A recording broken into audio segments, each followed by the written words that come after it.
Welcome to A Celtic State of Mind. I'm John Dykes, and I'm delighted to be joined once again by my cohort Kevin Graham for another episode of Screamacelica. Kevin, welcome back to A Celtic State of Mind. Thank you very much, Paul. It's great to be back on this, especially on a weekly basis now, during this strange time that we're living in. It is a strange time, and I was just explaining before we went on air there, Kevin, that the way that I'm getting through it is by having the structure of daily podcasts, and what's come from that is us looking at the different types of articles we were doing for the website and looking to see which ones could have been adapted into regular feature podcasts.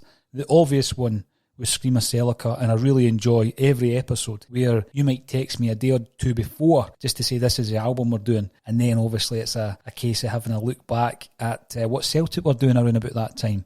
So we've had some great discussions around Lost Souls by Doves, Unfinished Monkey Business by Ian Brown, Suede's coming up, and since the Suede episode, I've got to admit, Kevin, that you kind of reignited my interest in the band and I started listening to them again. Downloaded a B-Sides album on the say-so of somebody who commented on Twitter.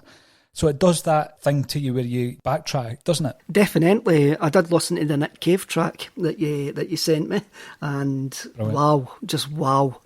I'll need to make time to dive into his back catalogue. It's not. I don't think he's the sort of artist that would be able to listen to just in the background as I'm sorting the Wayne's dinner or something like that. I think I really need to.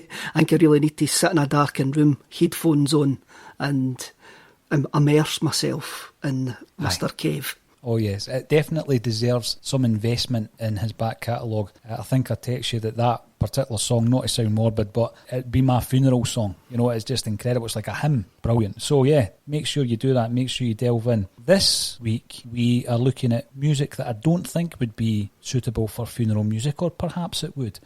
What is the band and the LP that we'll be looking at this week, Kevin? The band this week are Mogwai, and the album is Hardcore Will Never Die, But You Will. What a great title. Great title. Brilliant title. 2011. We're going back to Valentine's Day 2011. 2011. Kevin. The story behind this album with myself is basically I knew who Mogwai were, but I can't say that I ever got into them when they first came out in 97, 98. I knew the tracks like Mogwai Fear Satan and New Paths to Helicon Part 1, but this album sort of came out at a time where I'd sort of detached myself from music. I think guys always detach themselves sometimes from what defined them previously when they get married, have a kid, and other priorities start taking over. And there was nothing about at this time which was really catching me. I think, if I remember rightly at this time, the gigs I was probably going to, I was probably going with my wife to see bands like The View and The Vaccines, bands like that. But I kind of felt like, do you know, like a photocopier, if it keeps on printing the same photocopy and it runs out of ink, and eventually the photocopy will fade, the picture will fade and fade. I felt a bit like that around about this point, and I started listening to the Twilight Sad's album, Forget the Night Ahead, and the Twilight Sad played in the Toll Booth in October 2010 with Errors, and I went to see them, and I was blown away with them.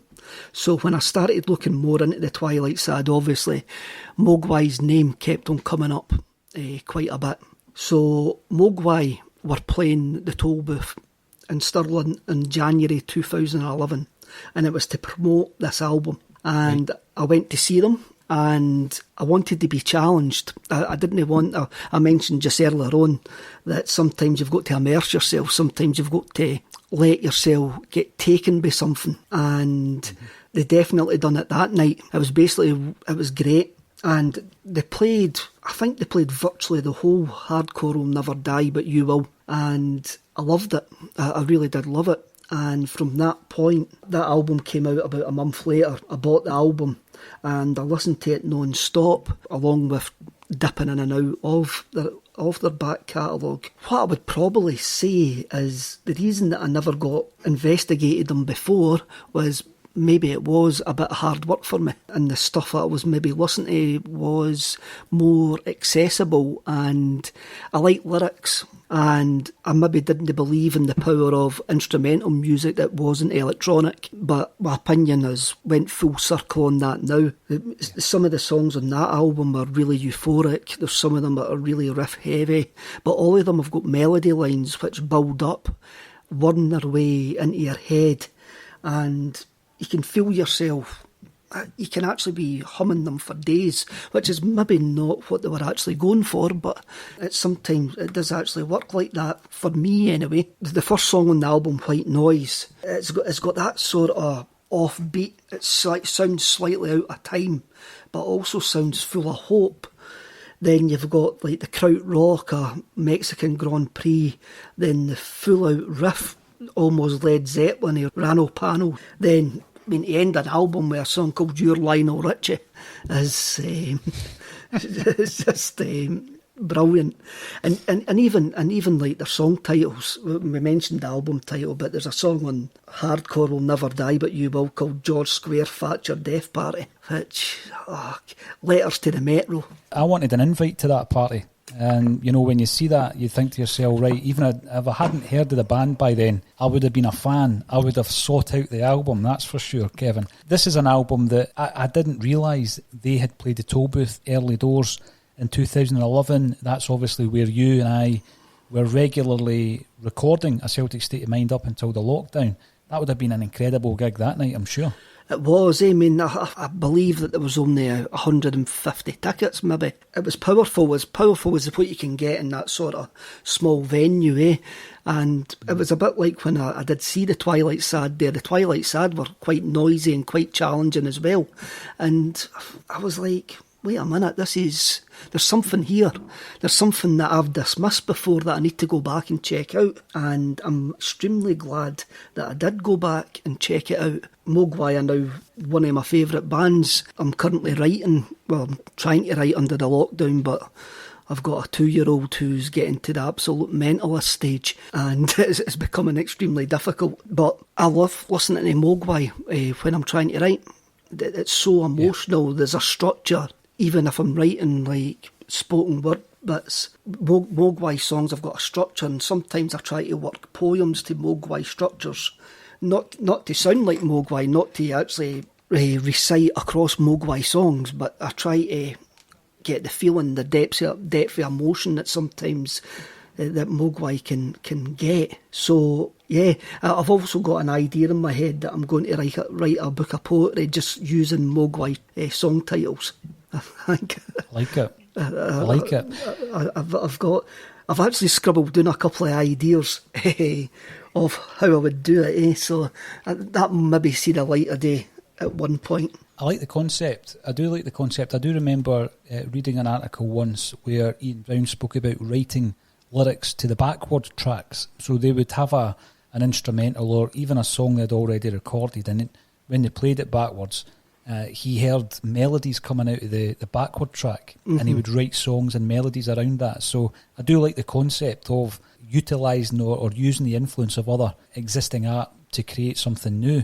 They've got me into like soundtracks, they've got me into like the new classical stuff like Nils Frahm, Erland Cooper, guys like that, really. But again, it's music for me now. You have to really give it time because it's precious. And if you've got a busy life, you can't really throw it away. You can't really. There's a lot of things. If you're pottering about in the kitchen, in the living room, or doing stuff, there's stuff that you can put on in the background that it's always going to be there, and you know where you are. But some of the best stuff you need to really invest your time in, and it's worthwhile investing your time in. And I'm really glad that I invested my time that night finding this album, because I listened to this album quite a lot that year in 2011, and Aye. I'm sure Stuart done an interview with, I can't remember, it might be Pitchfork, and he rated this as the third best Mogwai album. So I maybe got no a bad introduction to Mogwai. You mentioned the song George Square Thatcher Death Party. It's up there with Scotland's Shame in the pantheon of Mogwai song titles. But the way I discovered this band, and I don't make any kind of apology for this, I discovered them through the pages of the NME back in the late 90s, Kevin. And I remember the debut album Mogwai Young Team, because where I come from in Fife, there's a young team in every village. Now, I'm going to ask you, who's the young team in your village? What were they called? The Young St Ninians Toll. From where I was brought up, I don't think we were that inventive, because it was the Yob and the YVB, or the Young Oakley Boys and the Young Valleyfield Boys, right? YVB. I'll give you the three names of the main gangs in Bannockburn in the early 90s. So you had the Young St Ninians Toll, you had the Mental Burn team, who were from Bannockburn, and you had the Hull Park Glory Boys. I'm not sure about that last one. I don't think I would be scared to go into their territory and buy something out their local shop. The YVB and the YOB, if anybody out there is listening that's got one of the tattoos on their neck, you know what I'm talking about. But I liked the fact that they called it Mogwai Young Team, and obviously they went on to have an album called Come On Die Young. But I got into them through the pages of the NME. The NME was a very influential newspaper to me in the 1990s, Kevin, and it's difficult now to imagine that, because obviously information is at your fingertips all the time. You had to kind of seek it out back then. And some of the cooler heads who I worked with were into Mogwai, which always helps, because of the word of mouth thing. You trust somebody's musical taste if they've given you a few bands, and you'd given me things like the Beta Band. So I trusted that. But then I remember two other things about the band. The first one was Tina Park, 1999, and the launch of the T-shirt, which was a brown T-shirt with the words Blur are shite. And that got them a lot of kind of press. I do remember. Now, we've spoken about Blur, and I don't think you or I think that they're shite, but it certainly got them a lot of coverage. And the quote that Stuart Braithwaite gave to the NME was, "We decided to proclaim our dislike of one of the weakest bands on the planet by putting out these shirts.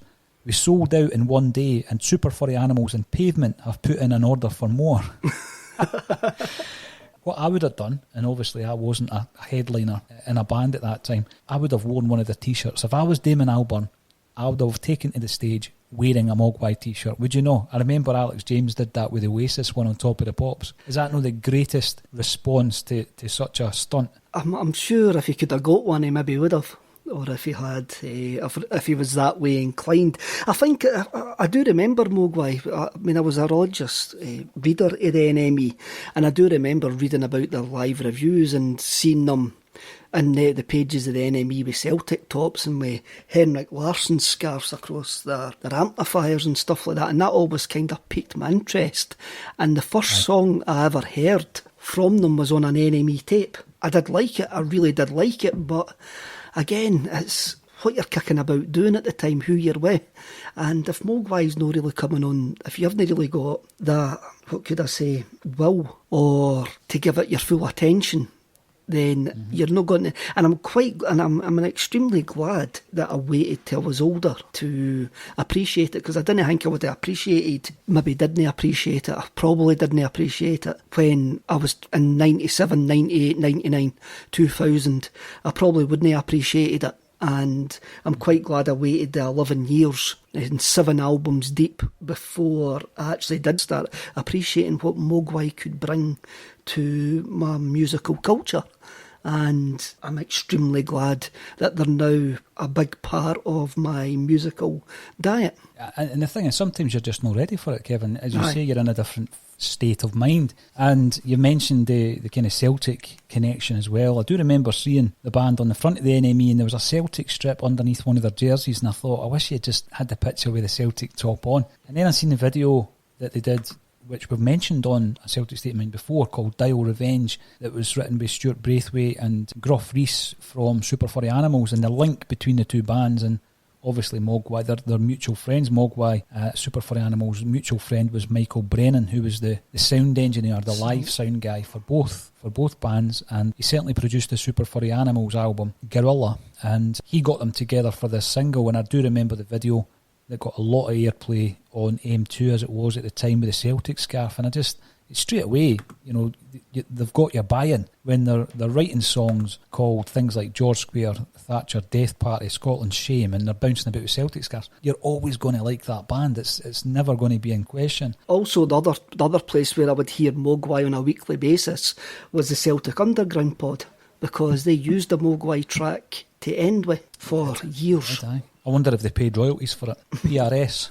The PRS webcast licence is pretty expensive. The Mogwai thing that they did, which was really a work of art, was the Zidane film. If you can imagine, you spoke about how Mogwai got you into soundtracks and stuff like that. Imagine a band were approached to write a soundtrack to a Zidane film, and the Zidane film is basically 90 minutes of close-ups of Zinedine Zidane, who at the time of his peak of his powers was the finest footballer on the planet. And you soundtrack that. I mean, that is just a work of art. That is cinematic. It was on the TV a couple of years back, and I saw it on the TV.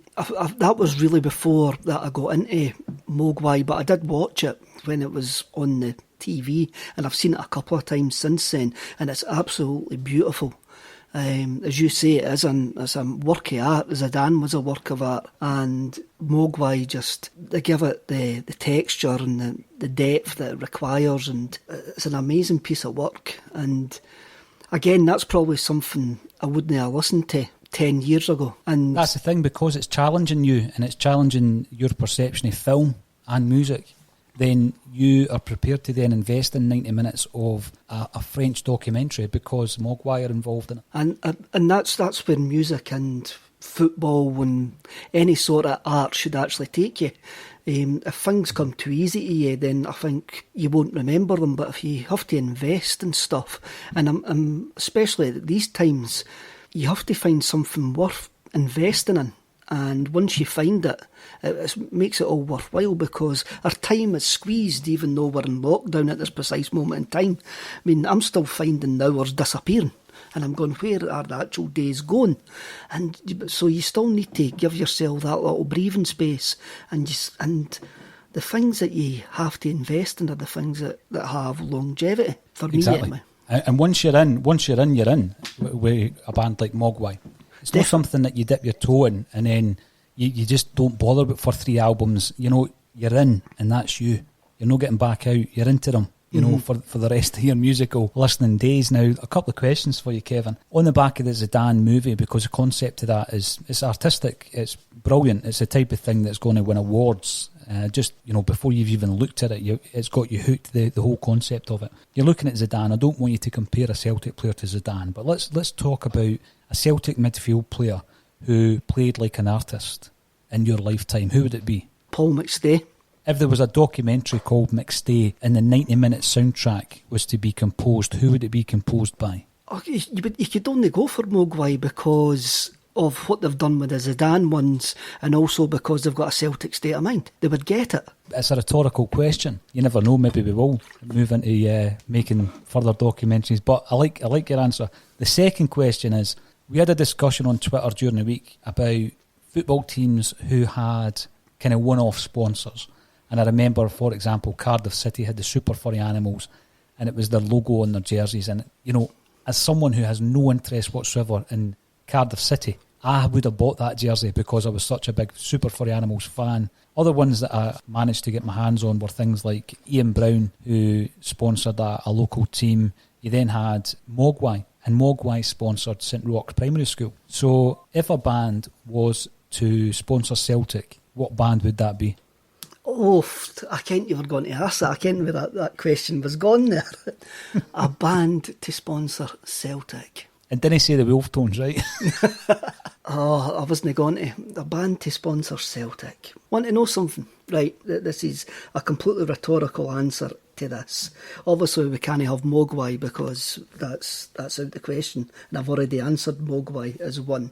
But I would like to see Paul Heaton's name on a Celtic jersey. That's an interesting answer. I seen a tweet that he put out where there was a big Celtic Inter Milan pennant behind him in his kitchen, and someone asked him about his kind of Celtic leanings as well. I was more thinking along the lines of somebody that's got the right political mind, who you would like. Heaton has got the right political mind. Billy Bragg. I was thinking down that sort of route. It's fine. Wait a minute. Hold on. Wait a minute. Let's just scrap the last 5 minutes. Primal Scream. Get the Screamacelica logo on the Celtic top. I said Primal Scream on Twitter, by the way. Primal Scream. There you go. I didn't see that sort of stuff. Primal Scream. I'm just now wondering whether that company for Ireland that prints the god-awful Celtic T-shirts with Billy McNeil on the front of it and then a sniper on the back of it is listening to the podcast and he's maybe going to produce the Celtic strip with Primal Scream on the front. Because, believe it or not, I was doing a Q&A event with Chris Sutton and John Hartson just before lockdown, Kevin. And this lady approached John and Chris for an autograph, and she was wearing one of these shirts that obviously came over from Ireland with the terrible designs, and it had the Celtic State of Mind logo on it. And I just couldn't stop laughing. I think I forwarded you the picture. So I saw charging something like 45 quid for that. I saw one at Celtic Park this season, actually, and I had to...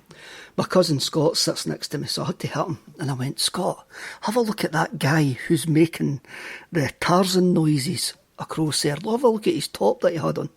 And he had one of the what you've actually described. And it had the lyrics to Something Inside So Strong on the back of it, with Neil Lennon as a sort of American Marine on the back of it.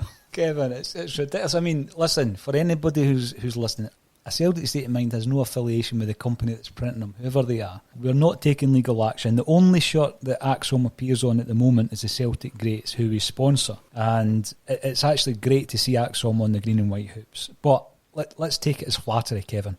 The Axom logo appeared on one of these shirts. It's flattery. I'm going to take that. Now, you've mentioned Neil Lennon. So Neil Lennon was in charge for his first full season at the time that this Mogwai album came out. And, you know, looking back on that particular campaign, so many high points, Kevin, but I think ultimately not winning the league really stuck with me because it was a season where, you know, up to a certain point, you thought Neil Lennon's going to win this.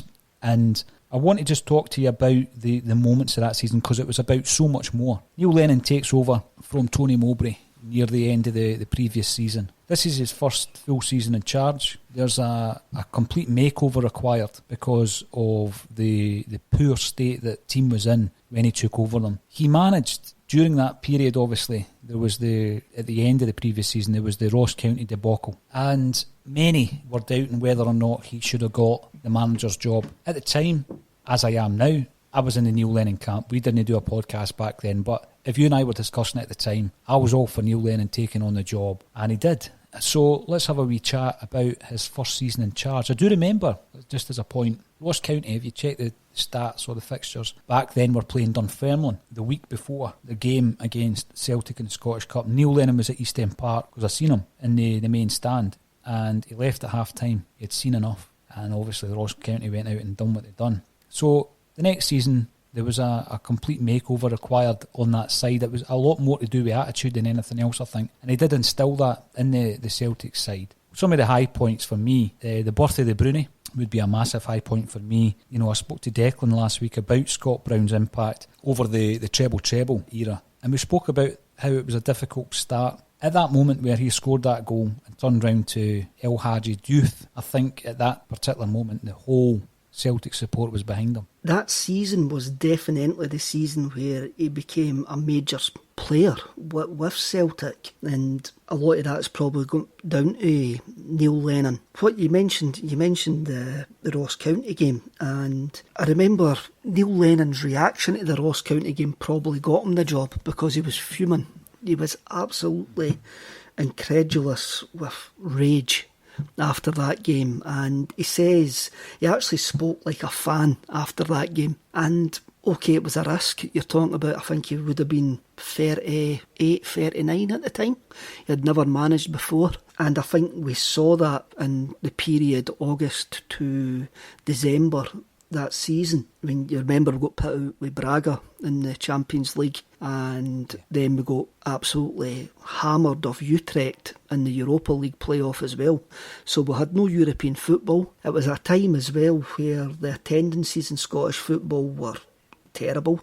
I remember going to games at Celtic Park at that time, and it was near empty. Well, not near empty, but you know what I mean. There was more green seats and bodies that were actually there. And for the first few months of that season, from August to December, we looked completely disjointed, and we looked like a team that had been cobbled together in that summer and had a rookie manager in charge and a rookie backroom staff. And I know yourself, you've spoke to some of the backroom staff at that time, and I think a lot of the time they were flying by the seat of their pants.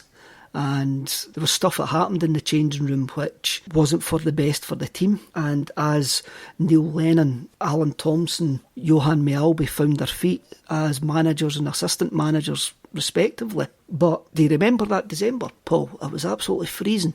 Absolutely. There was call-offs. I mean, I'm thinking back to that season, Kevin. There was so much going on, so much off the field that was going on. And, you know, you do, when you think about Lenny's first season, there's certain games. I mean, I mentioned the 2-2 game at Ibrox when Brown scored, but there's other points of that season that we need to kind of mention, and they were just disjointed, because you could look at, if you go back to the November, before there was a couple of weeks with no football, when you go back to the November, Kevin, when we absolutely trounced Mark McGee's Aberdeen 9-0, and you watched Celtic that day, and you thought to yourself, this is a team, you know, the disjointed nature that you're talking about, and which reared its ugly head throughout the season. When it clicked and when it worked so well. I remember looking at that and thinking to myself, how many goals is Gary Hooper actually going to score? Mm-hmm. And then, you know, the 9-0 game, we're going to mention the Inverness game in a moment, where we realised that obviously we'd thrown it away nearer the end of the season. But the Inverness side, that was a side that we completely pumped 6-0 in the cup that season. But the one game that you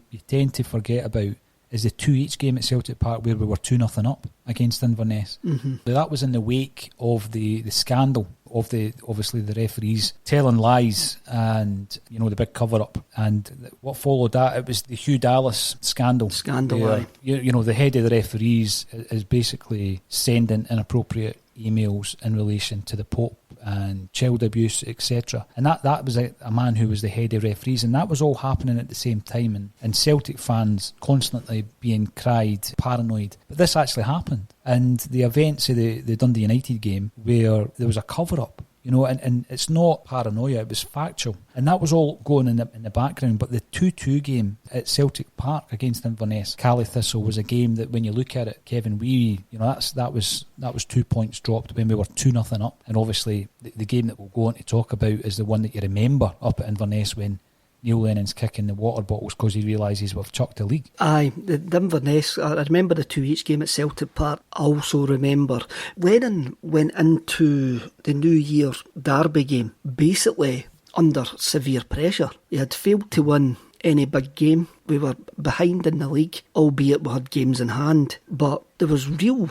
rumours at that point, if he would have went to Ibrox and lost, then he probably wouldn't have been in a job for much longer. So we went to Ibrox and won 2-0. Then we kicked on from there. And as soon as we kicked on, there was a mirror held up to Scottish society who didn't want Neil Lennon to be successful, and the chaos started happening. And that period, it probably started happening before that. You mentioned the Dundee United, but as soon as we started putting a 1-1 together, and it looked like, by the way, we could be genuine title contenders, by the way, we could actually be genuine treble winners, because when you look back, did we throw away a treble that season? Could well say that we did. The nonsense started, and nobody comes out the nonsense well. The SFA don't come out the nonsense well. Any time that Celtic took them on that season, Celtic bet them. They seem to know the rules better than the SFA. The Scottish press didn't come out it very well. they probably caused the majority of hassle that Neil Lennon got by the way he was portrayed in the press. The Scottish Government and the SNP didn't come out it well because of their botched handling of the shame game where 3 Rangers players were sent off. They caused a rammy on the touchline and only Neil Lennon got charged for it. And most of all, Scottish society didn't come out it very well because they just seemed to shrug their shoulders and go, he brings it on himself. And it was a really dark period for Scottish football. And it was. And you probably the most controversial period for Scottish football for a number of decades, up until a certain club went bust and the shenanigans after that. But what you've got to look at and what people have got to look at is there's only one answer to the question why it happened. And it happened because anti-Irish, anti-Catholic racism. That's it. Bottom line. Yes. And Scotland didn't cover itself in glory. We've got to have a look at what happened. If somebody would have told me, this shows you how your memory plays tricks on you. I really did think that when Lennon was attacked at Tynecastle, it was at the following season. I didn't think it was in the run-in of this season until I checked back. I mean, you have a look at it. Before the game, we bet them 3-0 at Celtic Park after the Brunei was born. Yeah. There was a package intercepted with bullets. Then there was a viable device intercepted. Then there seemed to be something in the papers every single day. And it was as if we had been transported back to Belfast in the 1970s. And you've got wallopers in the press who are blaming Neil Lennon for these absolute idiots sending them bullets and bombs. And you're going, wait a minute, this is no right. Do you remember the last game in that season when we lost the league? And yes, Celtic Park was absolutely jumping that day. And Neil Lennon wanted to bring the thunder back, and definitely Celtic Park that day was absolutely rocking. But there's 2 ways you can look at this, and I was thinking about this earlier on. There's 2 ways we can look at this season. Neil Lennon was struggling to December, and we went on a great run. So there's 2 trains of thought here. I've said that it could be claimed that we blew a treble by the game in Inverness that you already mentioned, and also the League Cup final where we just didn't turn up.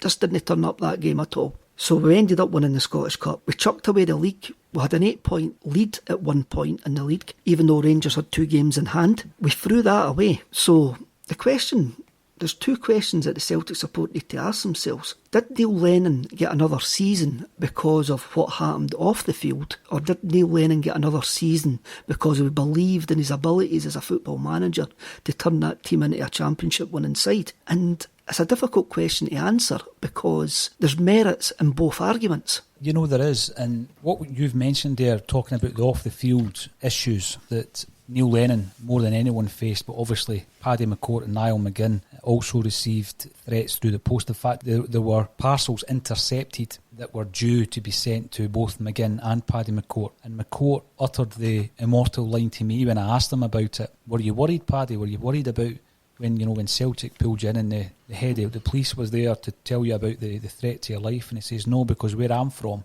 you didn't get warned. That really just brought it home to me. But you're absolutely right. You're looking at the backdrop of cover-ups within the refereeing fraternity, Kevin, and that was proven that there was a cover-up. And you then look at a couple of the results in that season that had Celtic won them, and we should have, then the Inverness game up at Inverness no longer is a pivotal match. I've already mentioned the game as a team. We threw away the 2-0 lead. No one else to blame there. But I remember playing at Hamilton and scoring a last-minute goal. It was a perfectly good goal, and it was chopped off by Willie Collum, and we ended up drawing that game 1-1. So there's 2 draws. We proved, like you say, against Rangers that we were a better side. You know, the Samaras game at the New Year, we obliterated them 3-0 in between the 2 cup games. And then there was the now referred to as the shame game. You know, it wasn't the shame game in terms of Neil Lennon and Celtic. You know, there was only one club who had a number of red cards after the final whistle, and it wasn't Celtic. That was an excuse, and I've mentioned this and I've written about it. That was an excuse for the legislation to be introduced. It was a complete smoke and mirror situation whereby everybody knew that Rangers were going down the Swanee.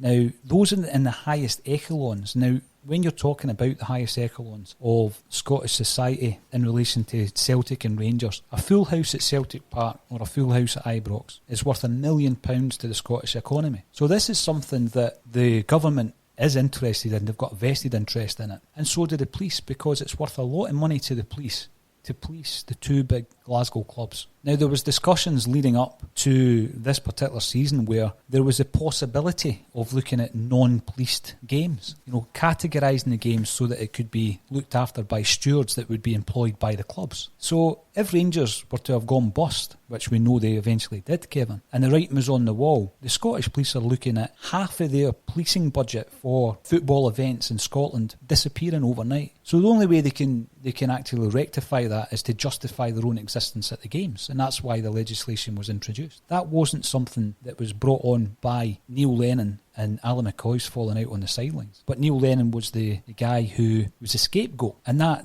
a big part of that was down to the media perception that was portrayed in the media of Neil Lennon. What then happens is that builds up people into a frenzy, and they think it's okay. They think it's okay to run down a stand at Tynecastle, jump over the boards and attack them on the sideline in a live football game. Or people actually think it's acceptable to attack them in the street or send something through the post. So I think near the end of that season, particularly after the attack at Tynecastle, when Lennon took the field, Kevin, and we knew that we'd probably thrown away the league, and he uttered the now immortal words. This is not the end. This is just the beginning.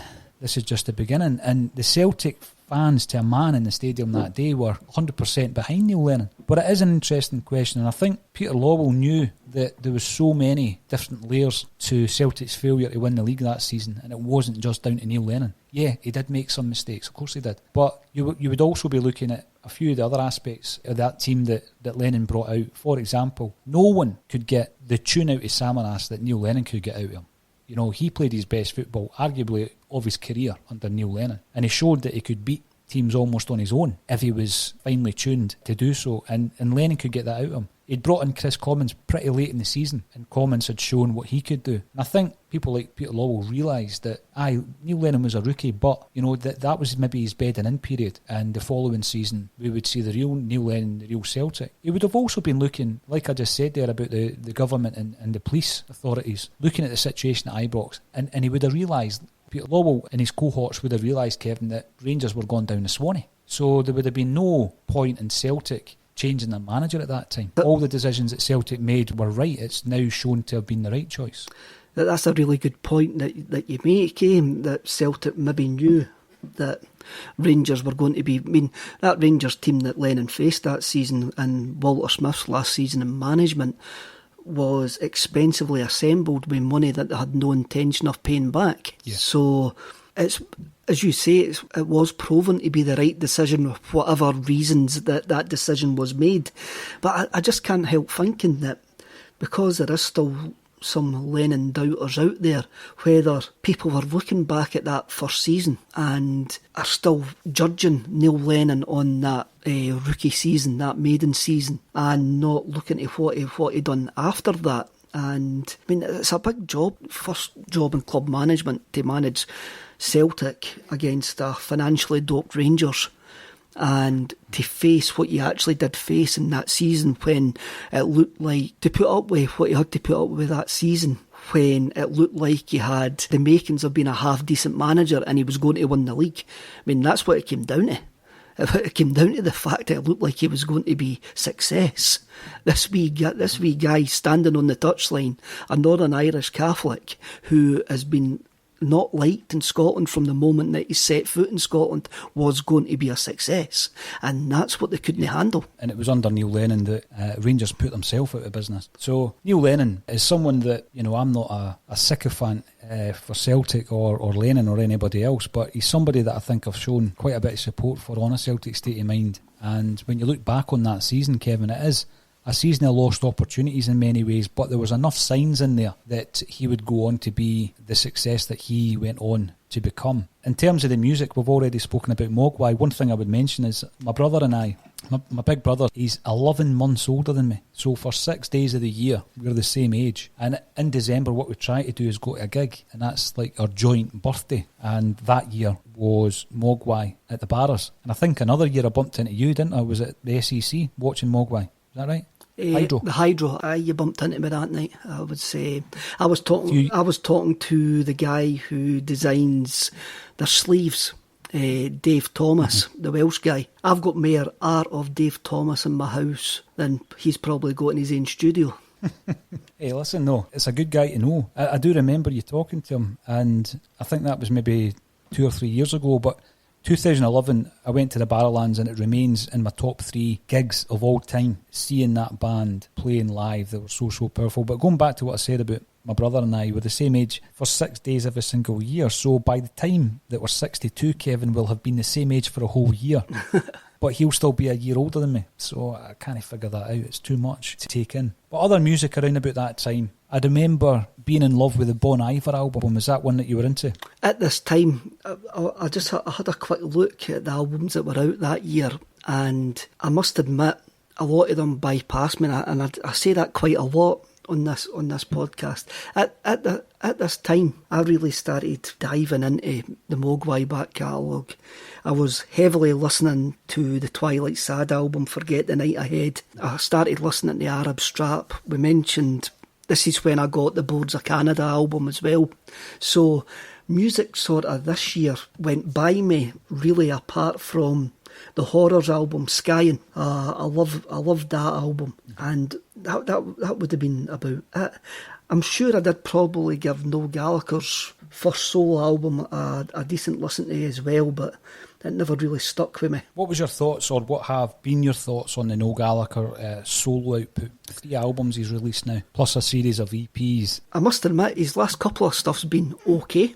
I just think that it's... When you listen to a Noel Gallagher solo album, for me, it misses a rip-roaring Liam track, and it sometimes gets a bit samey. And I've said this previously, I think the BDI albums are better than any solo stuff that Noel's put out. I went to see BDI on both their album tours, and I still listen to both their albums. I know that you've said that they're going to be retrospectively appreciated more, and I think you're possibly right. I love their version of Sons of the Stage. Mm-hmm. I love their version of Sons of the Stage, which was on the Quality Street album by a band called World of Twist. And I'm pretty sure there's a chapter in my Quality Street Gang book called World of Twist, which was a plant by me. I don't know if anybody ever noticed it. No one's ever mentioned it. But I love that version. And the Noel Gallagher solo stuff, I think Dave Scott, a.k.a. our kid, might have mentioned that he's just kind of pining for a fully blown acoustic Noel Gallagher album, you know, writing songs just at the bare bones of acoustic tracks, the type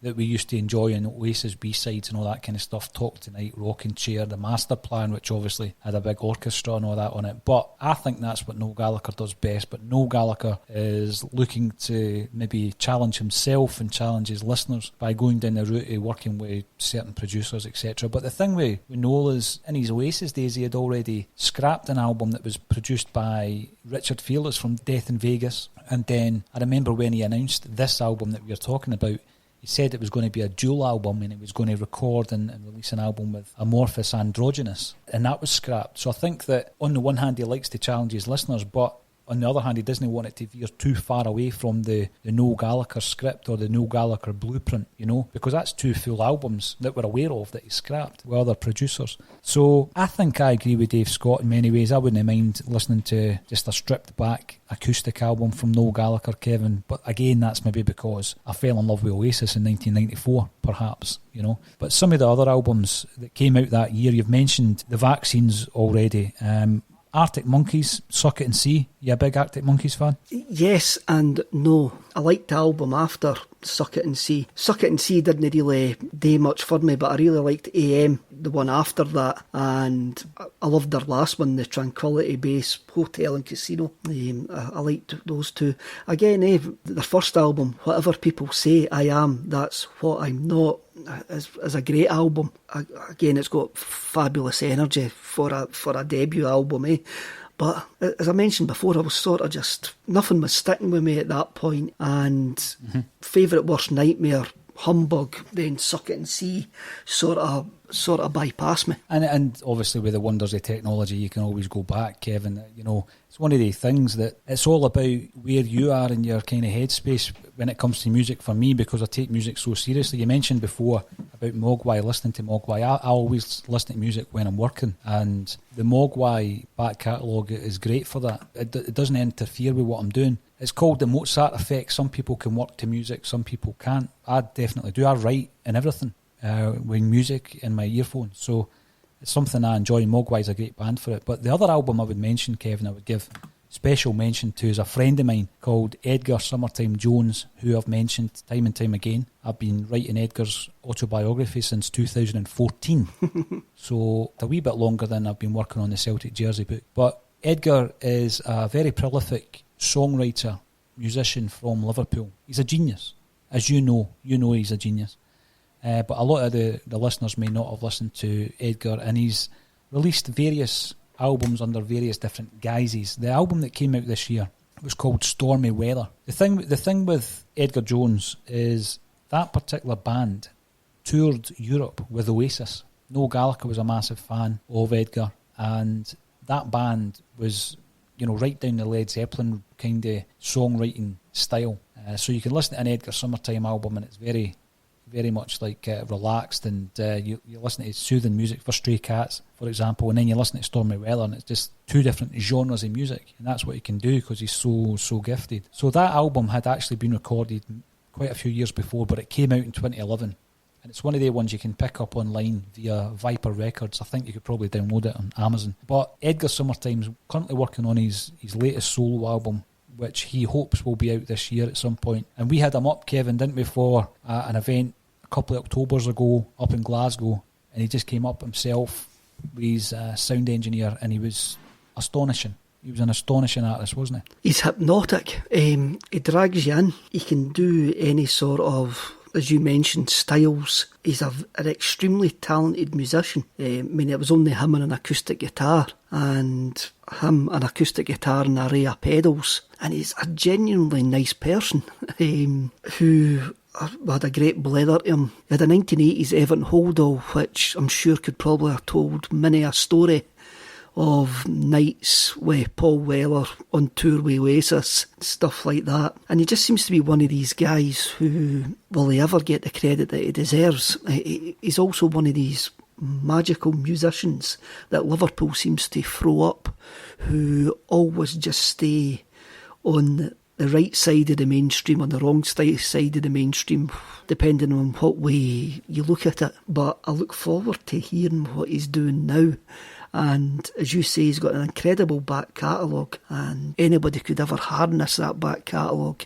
There's a cracking anthology in there, absolutely fantastic anthology in there. I know, and the thing with Edgar is he's so respected by other musicians. You look at some of the musicians that he's worked with. You know, he went on tour with Ian McCulloch of Echo and the Bunnymen before he ever released a record himself. He did have his band, The Stairs, at that time, but he got that gig through his brother Trevor, who was a sound engineer at Ian McCulloch's recording studio in Liverpool. And McCulloch was looking for a bassist, so Edgar went on tour with the Echo and the Bunnymen frontman, and he has since worked with, you know, he was the bassist of the Laz after John Power left to join or form Cast. He went on to work with Johnny Marr, Paul Weller, Saint Etienne, Ocean Colour Scene, Johnny Eccles from Love, and he's a genius. He's an absolute genius. And the album Soothing Music for Stray Cats is a masterpiece, but all his other albums are special as well. So you never know. I just think sometimes you're born in the wrong time or in the wrong era, and I think there might come a time where he's appreciated more than he is now. But anyone in Liverpool will tell you that he's a legend. So this week, Kevin, we've taken a wee walk down memory lane back to February 2011. We've spoken about Zinedine Zidane, we've spoken about Mogwai, Edgar Summertyme Jones, Neil Lennon being attacked at Tynecastle. Only on Axom could you have such a variety of subjects to discuss. It's been an absolute pleasure, Kevin, and I look forward to hearing what album we'll be talking about next week on Screamacelica. No problem, Paul. It's been a pleasure as well. See you later.